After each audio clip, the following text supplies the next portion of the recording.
Hostilities between the United States and Iran continued overnight Friday into Saturday. Both sides exchanged heavy fire, leaving the strategic Strait of Hormuz virtually closed. The two sides risked further escalation by expanding their targets to include critical infrastructure. Now, the U.S. struck bridges inside Iran, while Tehran responded by hitting American targets across the Gulf. Iran also struck a power and desalination plant in Kuwait on Friday. Iran's army claimed to strike U.S. military targets in both Kuwait and Jordan in response to the American attacks.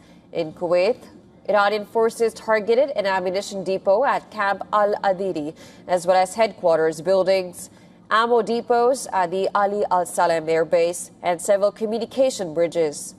In Jordan, fuel tanks at the Al-Azraq Air Base were targeted, according to reports from the state broadcaster. The Iranian army said it targeted an air base in Bahrain used by the United States. It claimed that attack drones targeted aircraft shelters and parking areas, fuel storage tanks at Sheikh Issa Air Base, as well as several connecting bridges. Bahrain and Qatar earlier said they had intercepted missiles. Now, these attacks came after the U.S. launched strikes for the seventh consecutive night. U.S. Central Command stated these operations were intended to continue degrading Iranian military capabilities. Iranian media reported explosions rocking several provinces in the south of the country. One report said that the U.S. strikes killed 3 people and wounded 8 others in the southern province of Hormuzgan. Shortly after those U.S. strikes were announced, 5 explosions were heard in the central city of Yazd. Earlier footage broadcast by Iranian state media showed 2 destroyed bridges in Hormuzgan province. Iranian state media said at least 5 bridges had been struck in the south.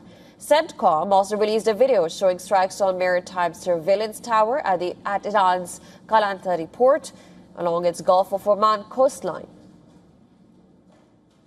CENTCOM said the tower had been used by IRGC to track and target commercial vessels transiting the Strait of Hormuz. The Iranian Revolutionary Guard said that 2 oil tankers passing through the Strait of Hormuz struck mines and exploded. The guards also claimed to have stopped 4 ships attempting to transit the strategic waterway. According to marine traffic data, 6 vessels transited the critical waterway in the past 24 hours.